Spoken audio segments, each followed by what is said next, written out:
Irmão Gilberto, agora com a palavra.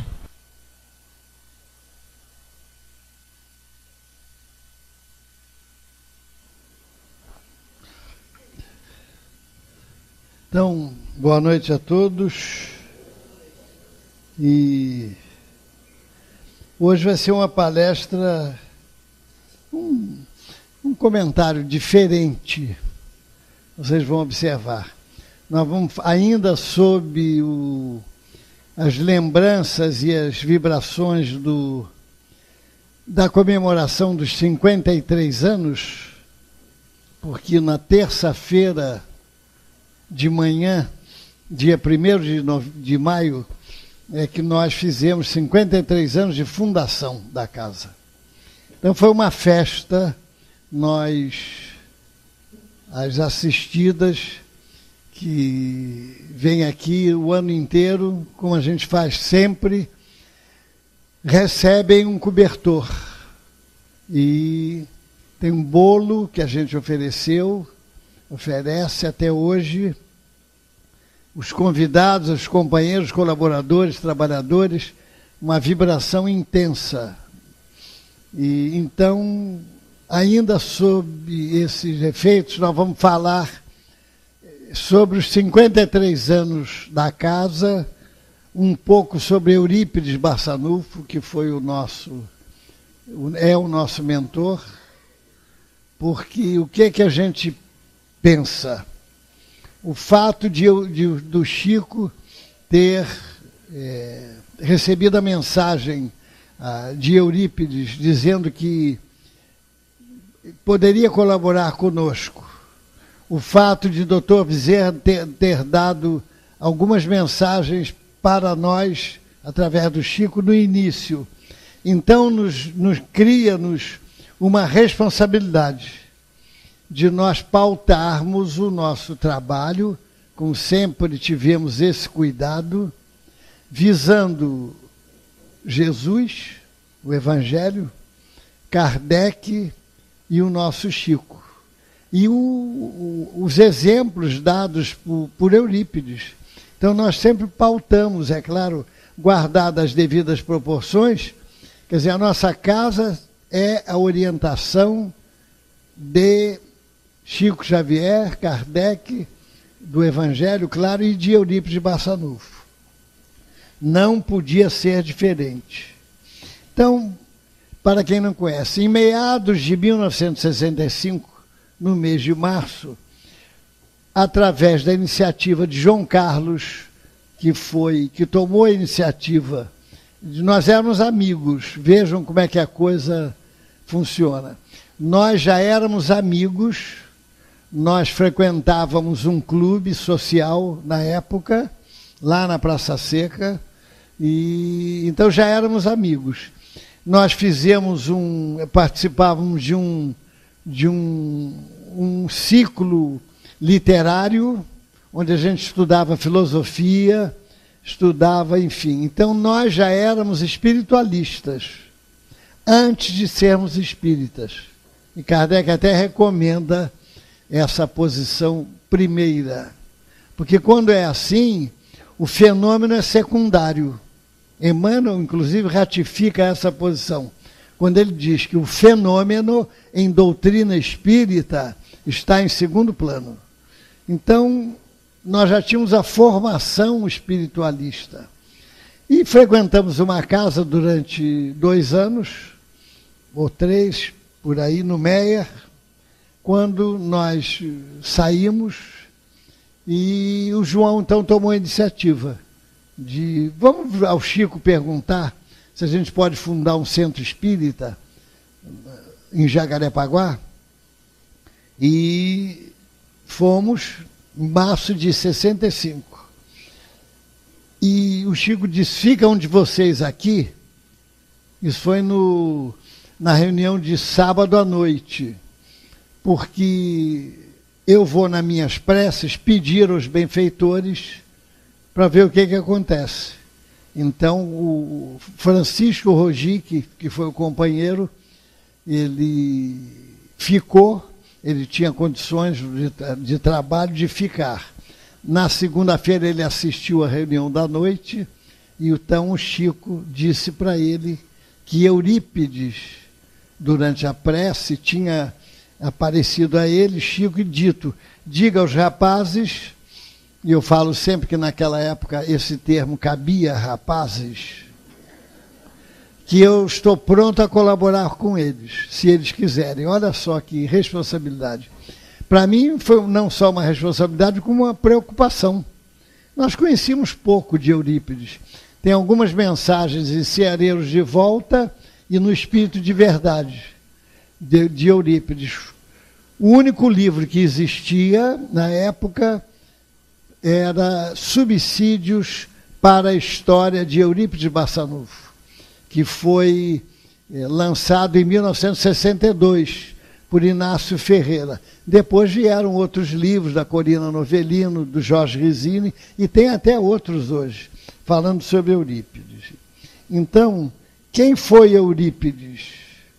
Nós consultamos o livro, como nós falamos, e em 1º de maio, para quem não conhece, até queira conhecer e deve conhecer, procurando esses livros na livraria, em 1º de maio de 1880, Eurípides nasceu e desencarnou em 1º de novembro de 1918, aos 38 anos, vítima da febre espanhola. Então ele nasceu no dia do trabalho, olha o simbolismo da data, e desencarnou no dia de Todos os Santos, que foi realmente um verdadeiro santo, se é que a gente pode dizer, pelo seu comportamento. Era um filho exemplar, cidadão sempre pronto a servir a coletividade. Ele fundou a Gazeta de Sacramento, um jornal, que dirigiu durante 2 anos. E ele fundou o Liceu Sacramentano, colégio, no qual lecionou de 1902 a 1906, com toda a dedicação e eficiência. Ele era um filho exemplar. Para ter uma ideia, preocupado com a doença da mãe, Dona Meca, que às vezes tinha uns desmaios, não se sabia se era epilepsia, o que era. Ele veio ao Rio de Janeiro e o sonho dele era estudar medicina, mas a vida levou para outros lados. Ele foi um educador, um professor. E ele veio para tentar estudar medicina para, sobretudo, curar a mãe. Veja o amor, né? Ele, com 5 anos de idade, ele tomava conta dos cavalos na organização comercial do pai e os cavaleiros davam moedas para ele, ele guardava, e com 5 anos, e dizia para a mãe, um dia ele chegou para a mãe e disse: olha, mãe, toma essas moedas e guarda para quando faltar dinheiro para a gente comprar alimentos. O que deixou a mãe muito emocionada. Era um filho exemplar, um filho sem coisa, muito preocupado com a família, com a mãe. Bom, quando ele se tornou espírita, veja o testemunho, o valor, a energia quando é preciso, a decisão. Ele foi presidente da Irmandade São Vicente de Paulo, na igreja.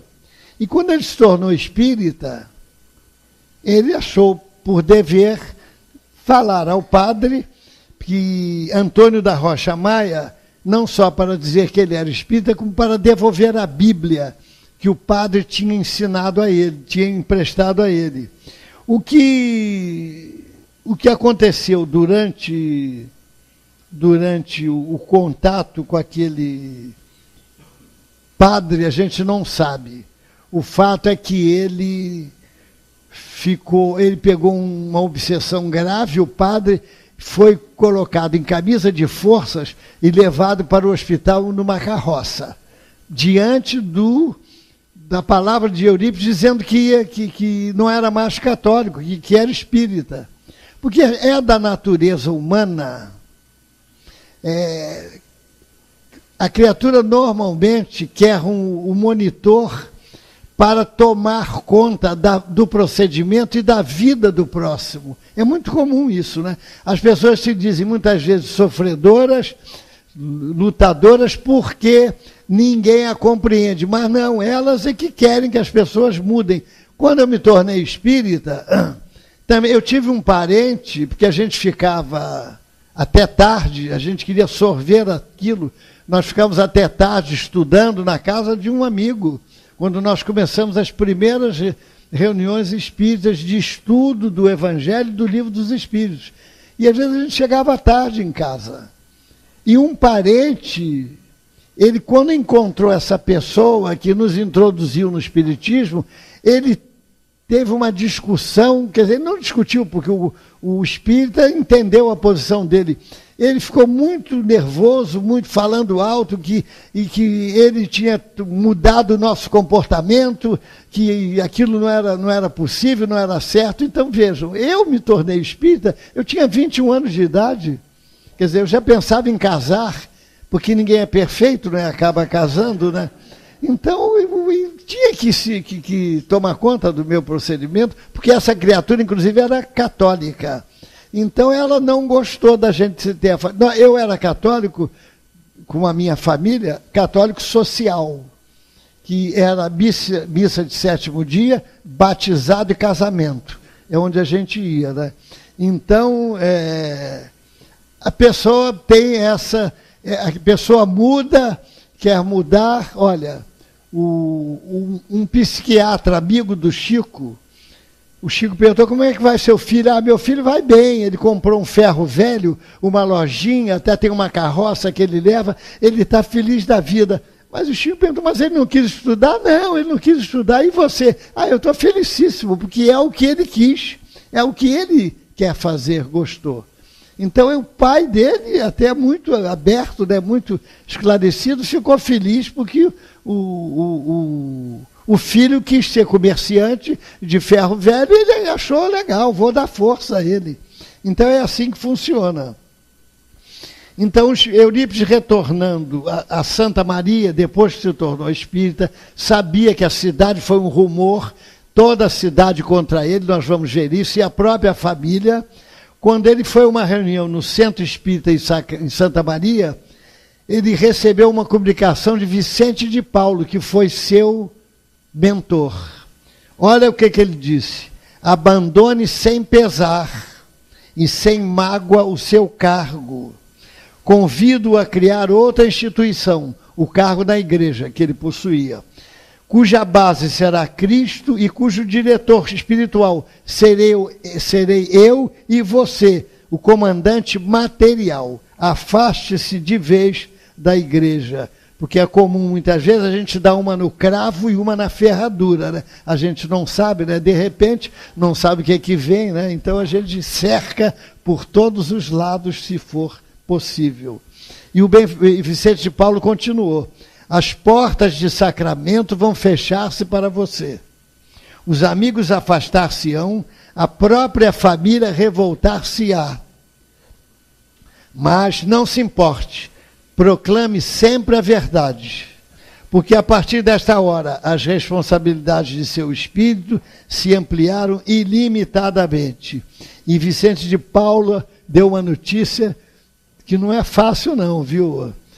Você atravessará a Rua da Amargura com os seus amigos e a ridicularizarem uma atitude que não podem compreender.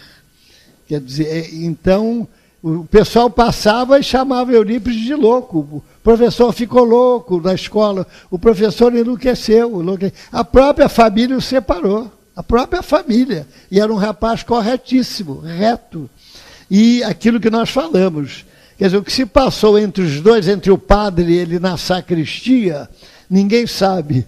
O fato é que o vigário, depois de forte traumatismo, dali saiu em camisa de força, obsidiado, conduzido em uma carroça. Vejam como era o conforto naquela época e o progresso. Então, os católicos, os amigos dele, não aceitaram a mudança de Eurípides. A fim de evitar transtornos para a família, Eurípides, aos 25 anos, ele foi morar sozinho. O pai dele tinha um terreno, comprou um terreno, fez uma casa pequena, onde Eurípides foi morar e fundou a farmácia, onde ele atendia. Ele chegava lá às 4 horas da manhã. E algumas vezes acontecia o seguinte, tinha uma fila dos doentes. Quando os doentes entravam, ele dizia, não fale nada. Ele dava a receita para o doente. A receita já estava pronta, do pessoal da fila. Entravam por uma porta e saíam por uma outra porta. Ele era, uma vez ele fechou a farmácia, muito disciplinadamente, já tinha terminado o serviço, ele fez a prece final, agradecendo com ele e as colaboradoras, a secretária que ajudava ele. Quando chegou um colono lá do interior com um remédio, com um vidro vazio, olha, minha senhora melhorou, mas não ficou boa. Então eu quero o remédio de novo para ela, que ele tinha pego lá com Eurípides. Então Eurípides falou, olha, nós já fizemos a prece final de agradecimento e você volte amanhã, porque nós já encerramos os benfeitores, naturalmente, eles tocaram a vida deles. Não, mas eu vim de longe, não sei o quê, já falou meio irritado. E eu preciso do remédio, não sei o quê. Mas não dá, já te falei, amanhã você vem. Quando Eurípides virou as costas para fechar a farmácia, a porta da farmácia, o homem disse um impropério e jogou o vidro do remédio nas costas de Eurípides. Então ali, todo mundo ficou olhando para ele para ver qual seria a resposta dele, a reação dele. Aí a disciplina se afastou e entrou o evangelho. Então ele pegou o vidro e perguntou, como é mesmo o nome da nossa irmã? E aí deu o remédio para o homem e foi embora. Uma vez daqueles também, ele era testado de todos os lados, igual o Chico. Todos eles. Uma vez pediu um remédio para a esposa e... Não, a esposa não estava doente, vejam. Não estava doente. Ele foi lá e disse, eu quero ver se esse Eurípides é mesmo um canastrão. Eu vou lá, vou pedir um remédio para minha mulher que não está doente. Foi lá e pediu, olha, minha mulher está doente, eu estou precisando de um remédio. Eurípides foi lá na farmácia, apanhou um remédio e disse para ele, olha, não demore para chegar em casa, porque a doença dela é grave. No meio do caminho, ele começou a achar que tinha alguma coisa errada ali. E foi depressa. Quando ele chegou no sítio dele, na porteira tinha um colono lá, um empregado dele, olha, a patroa está gravemente, está doente, ela está deitada e não fala com ninguém, nada. Aí ele foi lá e deu os remédios, e se não fosse o remédio, ela não teria ela teria desencarnado. E uma vez um outro pegou o remédio que Eurípides deu, era aqueles vidrinhos, né, de homeopatia, né? Que se usava muito líquido, né, na época, né, e ele pegou, isso aí não tem nada, deve ser água, jogou no rio, pegou a água do rio e levou. Naquele tempo podia pegar porque não tinha poluição nos rios como tem hoje. E aí voltou no dia seguinte, uma semana seguinte, dizendo, ela não melhorou não.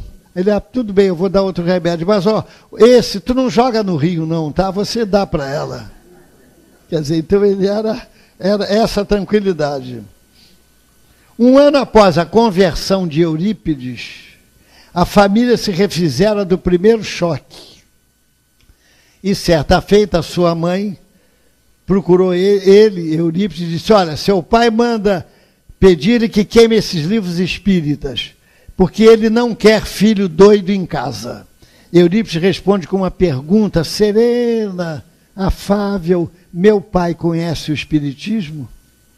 Olha que resposta, né? Evangélica, serena. E aí ficou conversando com a dona Meca, que era a mãe dele, durante 2 a 3 horas. Ela também era católica. E envolveu-a nas vibrações de amor, no conhecimento evangélico. Aí ela veio para casa e quando chegou em casa ela disse para o marido, eu sou espírita. E ante a estupefação do fiel companheiro de tantos anos concluiu, Eurípides manda dizer a você que estude o espiritismo e vá conversar com ele, com inteiro conhecimento de causa. E anos depois, toda a família se converteram ao espiritismo, converteram todos, pai, mãe, irmãos, e Dona Meca tornou-se uma colaboradora importante, inclusive tinha mediunidade de cura, mediunidade curadora ela. E trabalhou nos serviços assistenciais, colocando em funcionamento suas faculdades curadoras. E, em face do exemplo do Chico, agora esqueçamos um pouco Eurípides e vamos tratar da gente aqui, da nossa casa. Nós sempre tivemos a preocupação de preservar a pureza doutrinária, e o João Carlos era um dos que mais defendia isso, a pureza doutrinária. E hoje, infelizmente, um parênteses, a gente não está vendo isso. Tem muito modismo, tem muito estrelismo, tem muitas, nos seminários, nas convenções, nós encontramos, infelizmente, cobrança de entrada, que, a meu ver, não justifica. Porque como é que fica aquele que tem dificuldades financeiras para assistir uma palestra dessa? Ele não vai, não tem condição de ir. O Chico, eu ia trazer, mas eu fico devendo para uma outra oportunidade.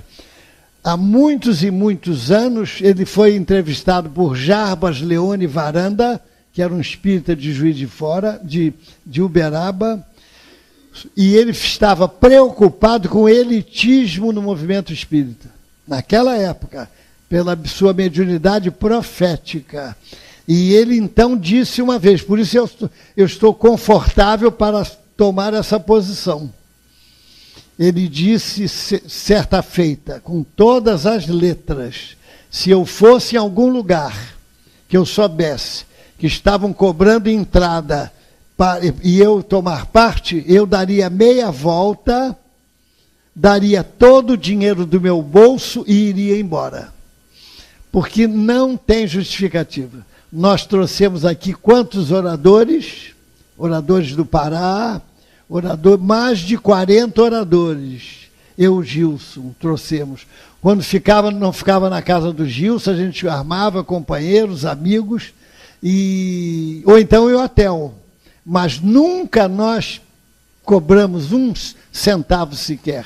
Em nenhum evento nosso aqui, mesmo o dia inteiro, quando acontecia, e está provado que a eficiência não é o dia inteiro hoje, é meio expediente, nós nunca cobramos nada e vamos continuar assim.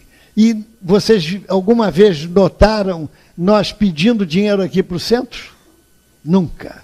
A gente pode pedir para Dona Meca, para isso, colaboração, mas aqui para o centro não. Então, graças a Deus. E aqui sempre, tivemos obra uma vez, houve uma chuva, uma enxurrada aqui, o nosso bazar é onde os alimentos hoje. O bazar era ali.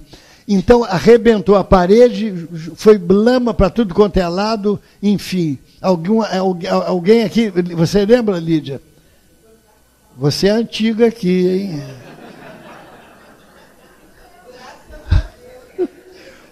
Olha, eu não quis dizer que ela tem idade não, viu, gente? Pelo amor de Deus. Porque começou cedinho, é isso. Quer dizer, o mais antigo aqui sou eu. Eu sou o mais antigo. Bom, então... E o que eu estava dizendo mesmo? Vou ter que começar do início. Não. Fala 10 de cada vez para eu entender. O bazar. Então houve uma enxurrada, acabou com o bazar. O Gilson pegou um caminhão, era lama misturado com roupa, com tudo. Jogamos tudo fora. Olha, nós fizemos uma obra, o dinheiro apareceu, e provando aquele ditado do Chico, né? Obra e centro espírita começa sem dinheiro e termina sem dívida. Sempre foi assim aqui, graças a Deus. Todas as obras. Nós fizemos uma encosta aqui do lado, que não custou barato, não. Nós, claro, pedimos a colaboração de quem podia dar aquilo tudo, mas não fizemos aquela febril de estar pedindo dinheiro todo dia, toda hora, porque quanto maior o centro, quanto maior a renda, esfria o sentimento. Sentimento, a coisa tem que ser pequena, onde todos se abracem, onde todos... E aqui, graças a Deus, a gente preserva. Vocês precisavam ver na terça-feira, no final, nós colocamos... Eu estou tranquilo, viu? Eu estou tranquilo quando eu não espero que não seja agora, não, viu? Mas quando eu estiver do lado de lá, porque o Gilson é mansinho, é aquela coisa, ele vem, chega aqui na psicofonia, nas reuniões, da psicografia, ele é aquela bondade, aquele carinho. Eu não, quando eu chegar do lado de lá, que eu vier aqui é para cobrar. E aí eu sei que tem médico que vai dizer assim, ih, chegou a assombração. Mas então é isso, não, mas não é cobrar, porque a minha missão nessa encarnação é arrumar trabalho para os outros. E naturalmente eu vou levar para o lado de lá esse ranço, também continuar querendo arrumar trabalho para os outros. Então, gente, em 1º de maio, nós compramos o terreno por orientação do Chico. Não aluga, compra, porque a gente sabe que eu conheci uma casa lá na Zona Sul, que... É aqui que acende mesmo? Ah, agora acendeu. Não, não acendeu, não. Agora acendeu. Então, eu conheci uma casa na Zona Sul, que tinha uma assistência social em determinado edifício, que ele foi vendido e a pessoa que proprietária disse, ó, vocês têm um mês para saírem daqui. E eles tiveram que sair. Então, naturalmente, o Chico, com a sua mediunidade profética, aquilo tudo, disse, olha, vocês não aluguem, comprem. Então, nós viemos para cá e compramos, eu não sei se está... Já está? Eu não sei se está, vamos ver aí. Ó, isso aí eu vou chegar lá. Aqui, olha, lá atrás, ali nós botamos eucaliptos para sorver a água, porque não tínhamos dinheiro para fazer uma encosta. Então, ali é o Joaquim e o João, indo lá ver, não sei o que, um barraco. Ali era um banheiro, e aqui do lado de cá era um pequeno quarto para a pessoa que tomava conta. O final do terreno, hoje acessa às salas superiores. À direita, consultório dentário. Era um consultório dentário. É.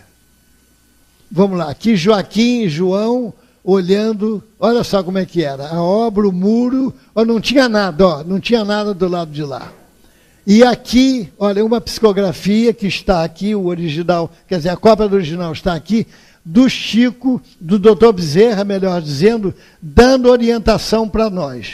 E uma das orientações que, infelizmente, eu não tenho esse documento, porque extraviou, sumiu, mas esse que eu estou falando aqui está aqui, ó, que vai ficar aqui na biblioteca. São cópia dos originais, com a letra do Chico, dando orientação para a nossa casa e para os trabalhos.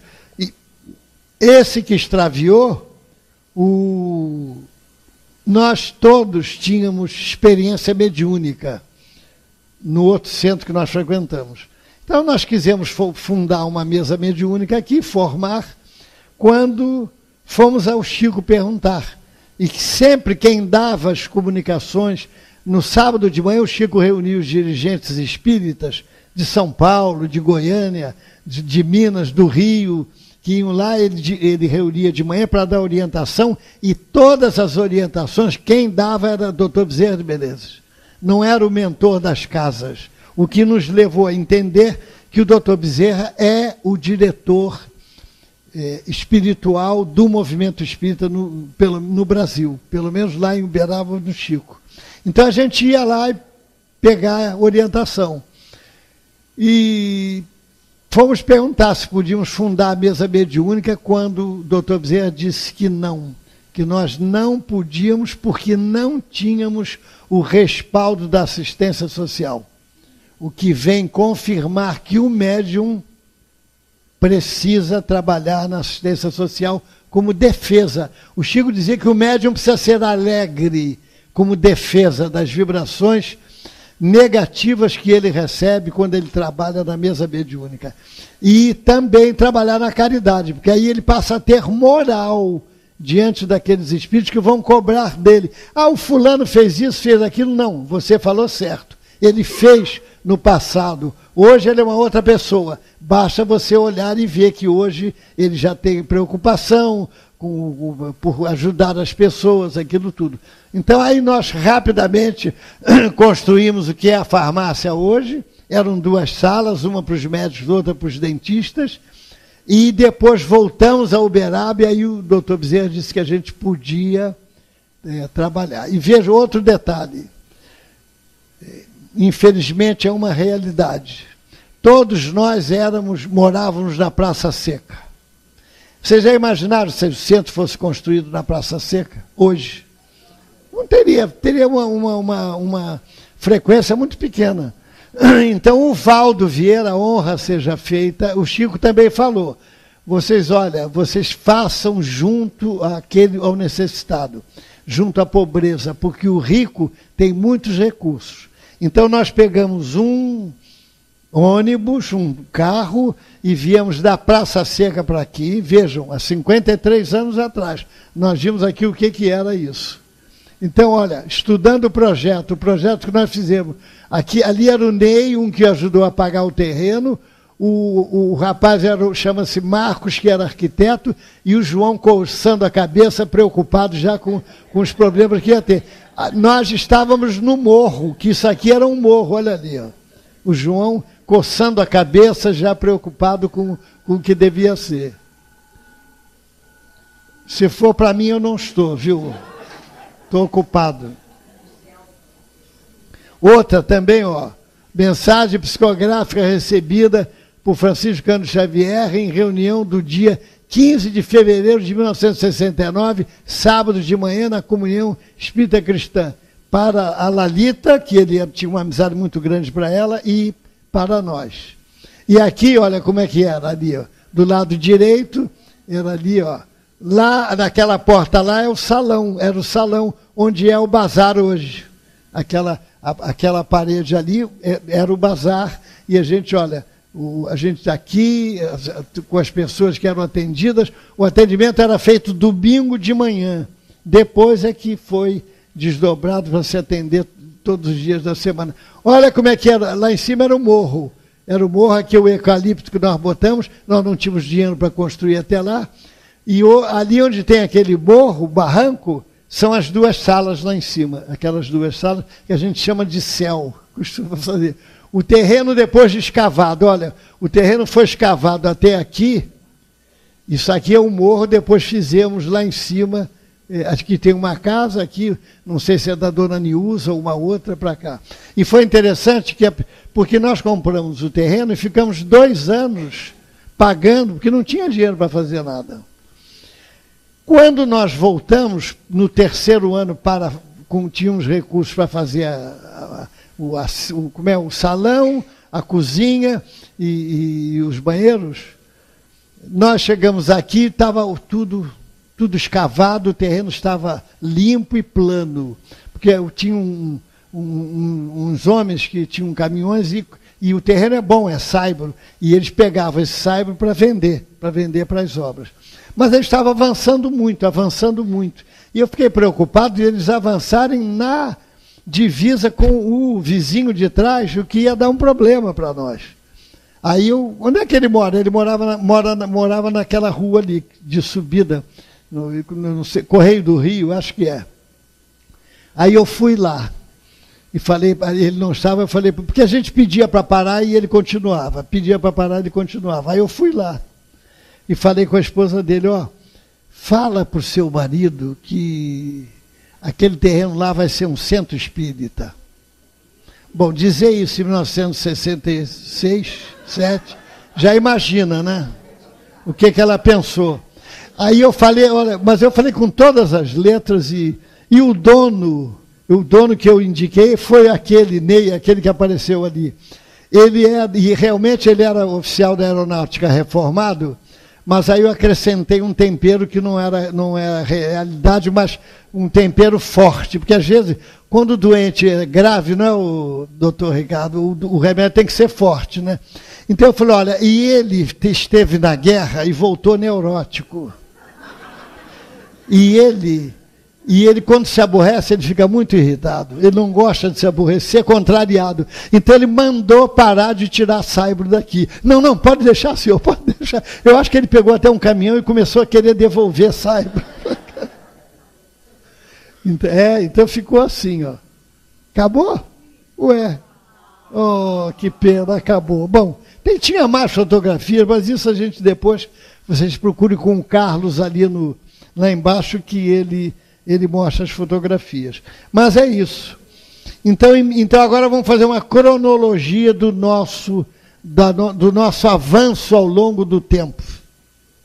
Porque, gente, o que nos levou a tomar essa atitude de querer fundar um centro aqui? Foi o sonho. A gente tem que ter um sonho. Foi o primeiro sonho. Depois o projeto, depois a materialização do projeto. E aí a coisa vai. Então, em 1º de maio, a fundação de 1965, com a compra do terreno. Em novembro de 68, inauguração da sede própria. Até aquela data, a gente fazia estudos do Evangelho e do Livro dos Espíritos na Rua do Rocha, 89, onde morava a mãe da Ana Lúcia, Lalita, que era amiga do Chico. Então a gente ia para a garagem, nós fundamos e eles, e fazia estudo do Evangelho às segundas-feiras, até chegar aqui. Em 1972, aquilo que eu falei, começo dos trabalhos mediúnicos. Construímos a farmácia, a sala dos médicos, gabinete dentário, e depois disso iniciamos o trabalho mediúnico. Em 1963, criou-se a evangelização. Em 1975, o trabalho da mocidade. E aqui tem um fato interessante. Eu marquei uma oradora, Suani Saint-Romain, que era esposa do Nelson Saint-Romain.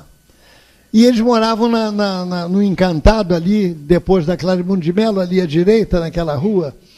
E eu insisti para pegá-los no meu carro. E ele disse, não, mas eu tenho um carro, eu posso ir. Não, mas eu quero, olha só, eu quero pegar vocês. E ele aceitou, e eu fui lá, peguei os dois e vim. Na conversa, ele perguntou se nós tínhamos juventude.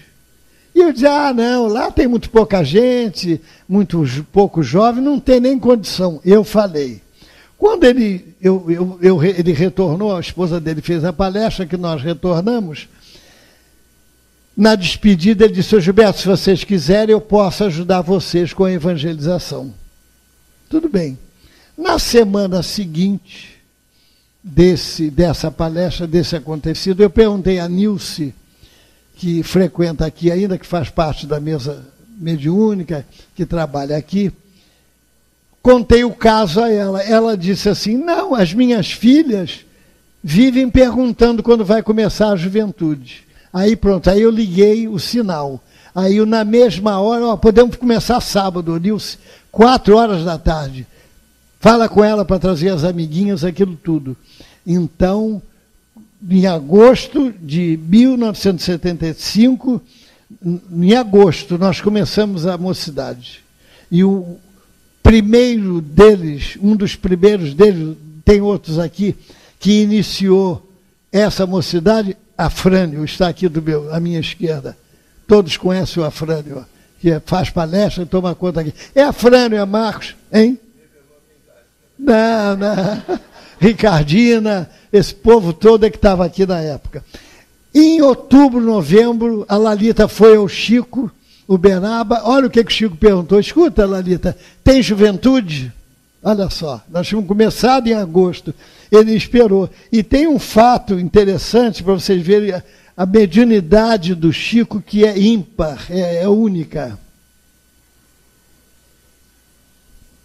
Ele vinha ao Maria Tagaio, Fundação Maria Tagaio, que ainda existe até hoje, que ele era muito amigo de Jorge Gaio, que foi fundador de Casas Gaio Marte, que existia na Zona Sul. Eu acho que pouca gente lembra da existência. Era um supermercado, Casas Gaio Marte. Então, ele era muito amigo da família Gaio Marte. E ele ia muito, 3 vezes por ano, ele vinha aqui, lá em Bom Sucesso, fazer uma psicografia, enfim. Até o João uma vez falou, num dia que ele estava lá. E logo no início dos nossos trabalhos, a Lalita pediu a ele que gravasse uma mensagem de estímulo para nós aqui da casa. Então, ele começou assim: estamos na Fundação Marieta Gaio, a 1h da manhã. O César, marido da Lalita, olhou o relógio, eram 11 horas da noite. E pensou, o relógio do Chico está adiantado. E gravou. Foram embora, moravam na Rua do Rocha, relativamente perto de Bom Sucesso. Quando chegou lá, que botaram o gravador, estava mudo, não gravou. Por um erro, não gravou. A Lalita ficou muito chateada, chorou até. Então, um genro dela, o Azine, disse: não, vamos lá, eu boto vocês no carro, vamos voltar lá para ver se grava de novo. Aí voltaram, esperaram o Chico terminar de falar aquilo tudo. Aí quando explicaram a ele, aí ele começou de novo. Estamos na Fundação Marieta Gaio, 1h da manhã, o César olhou o relógio, 1h da manhã. Olha só, não é como o Chico via longe. Eu tomava conta da distribuição de mensagens que a gente fazia. Naquela época não existia computador, botava no envelope 3, 4 mensagens consoladoras, iguais essas que a gente lê, e enviava para 500, 600 endereços no Brasil todo. Enviava pacotes para o interior, principalmente no Nordeste, Acre. A gente mandava Pará, Amazonas, envelopes, e o Chico colaborava mandando mensagens para nós, pacotes de mensagens. Então, um dia, e eu tinha um estoque, estava um estoque alto, que eu tinha que ter um estoque, eram 3 por mês, né? E eu fui a Uberaba, e quando na despedida, no final, o Chico perguntou, sorrindo: escuta, não tem muita mensagem, não? Quer dizer, até isso, gente, as coisas mínimas, o Chico estava sempre presente. Uma vez ele contou o caso de que ele estava lá em casa e escutou a Márcia Bacelli falar para o Bacelli que o Bacelli perguntar sobre a pomada do vovô Pedro. Então o Bacelli disse: olha, não me pergunte sobre essa pomada, que isso para mim é um mistério. E o Chico, eu estava presente, eu e o João lá, quando nós ouvimos o Chico contar isso. E aí o Bacelli, ficou até, mesmo, como é que pode, surpreso.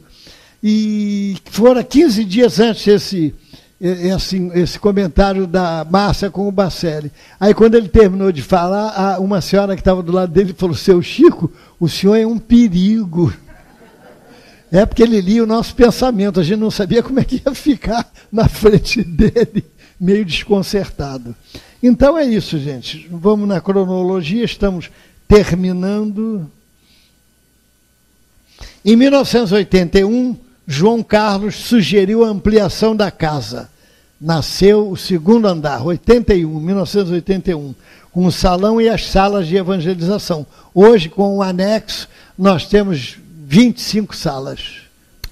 Nós temos 20 salas de evangelização. E foi interessante que, olha, a gente tem que acreditar, viu? Você tem que acreditar.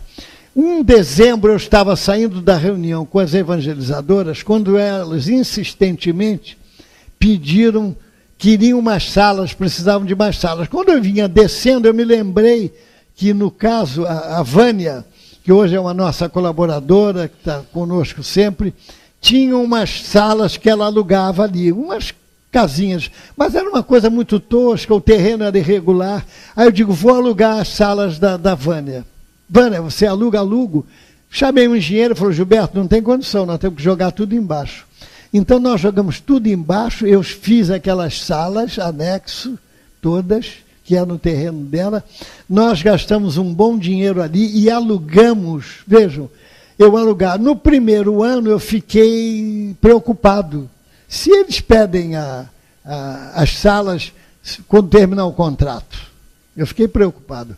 Naquela noite que eu fiquei preocupado, eu sonhei com a mãe da Vânia Leobi. A Leobi, alguns conheceram aqui, né? Ela não disse nada, ela cruzou, botou a mão nas cinturas.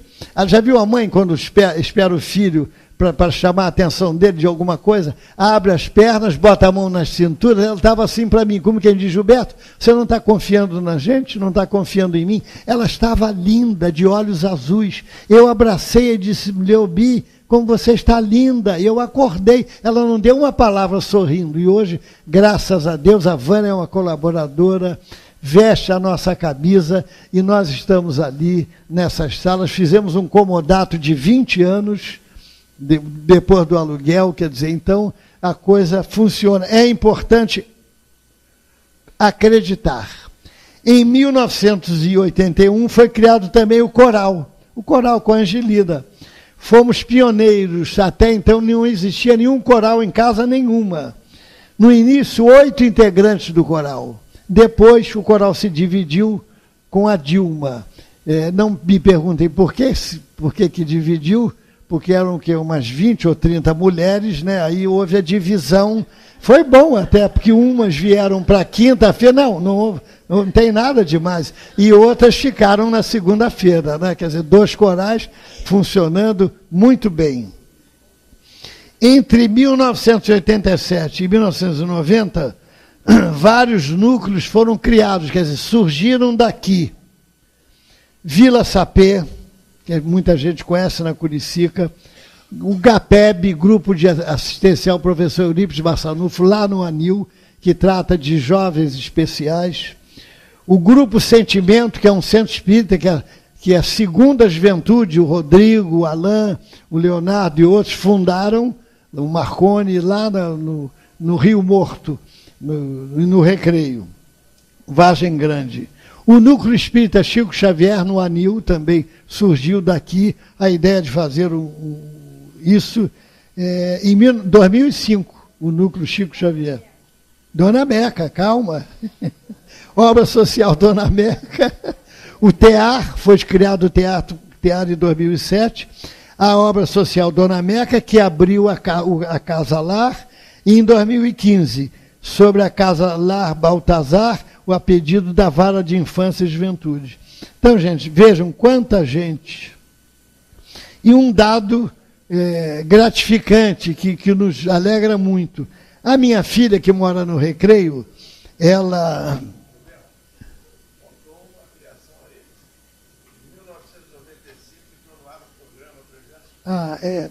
Fui mal. Mas você devia ter falado. 1900... Foi criado o programa Presença Espírita, sexta-feira, 10 horas da noite, na Rádio Rio de Janeiro, e a reprise... Gilson Bellini, depois entrou o Afrânio. Isso. Então é isso, essa lacuna foi preenchida. O programa Presença Espírita, sexta-feira, 10 horas da noite, e o reprise é 1 hora da manhã. Que dia é? Quarta-feira, 1 hora da manhã. Aqueles que têm insônia, Rádio Rio de Janeiro, 1 hora, podem ver. Então, gente, é isso. Mas, então, eu quero dizer que eu estou muito feliz, porque na terça-feira nós colocamos aqui a juventude, que frequenta sábado de manhã, vestem a camisa da casa, a gente observa o carinho, o gosto... E então a gente fica tranquilo sabendo que o trabalho vai continuar. E nós fomos, então, eu posso dizer que nós fomos chamados, não é isso? Nós fomos chamados. Mas nós fomos, eu gosto muito dessa mensagem de Emmanuel, que eu vou encerrar lendo essa mensagem de Emmanuel, de um livro muito importante dele, Instrumentos do Tempo. Quem quiser tem na livraria à venda. Então eu vou ler rápido. Emmanuel disse o seguinte: chamados e escolhidos, é o título. Estejamos convencidos de que ainda nos achamos a longa distância do convívio com os eleitos da vida celeste. Entretanto, pelo chamamento da fé viva, que hoje nos traz ao conhecimento superior, guardemos a certeza de que já somos os escolhidos para a regeneração de nós mesmos, para o cultivo sistemático e intensivo do bem, para o esquecimento de todas as faltas do próximo, de modo a recapitular com rigor as nossas próprias imperfeições, redimindo-as, para o perdão incondicional em todas as circunstâncias da vida, para a atividade infatigável na confraternização verdadeira, para auxiliar os que erram, para ensinar os mais ignorantes do que nós, para suportar o sacrifício no amparo aos que sofrem sem a graça da fé renovadora que já nos robustece o espírito, para servir além das nossas próprias obrigações sem direito à recompensa, para compreender os nossos irmãos de jornada evolutiva sem exigir que nos entendam, para apagar as fogueiras da maledicência e do ódio, da discórdia e da incompreensão ao preço da nossa própria renúncia, para estender a caridade sem ruído, como quem sabe que ajudar os outros é enriquecer a própria existência, para persistir nas boas obras sem reclamações e sem desfalecimentos em todos os ângulos do caminho, para negar a nossa antiga vaidade e tomar sobre os próprios ombros cada dia a cruz abençoada e redentora de nossos deveres, marchando com humildade e alegria ao encontro da vida sublime. A indicação honrosa nos felicita. Nossa presença nos estudos do Evangelho expressa o apelo que flui do céu no rumo de nossas consciências, chamados para a luz e escolhidos para o trabalho. Eis a nossa posição real nas bênçãos do, aspas, hoje, fecha aspas. E se quisermos aceitar a escolha com que fomos distinguidos, estejamos certos igualmente de que em breve, aspas, amanhã, aspas, comungaremos felizes com o nosso Mestre e Senhor. Muito obrigado, muita paz a todos, obrigado pela paciência.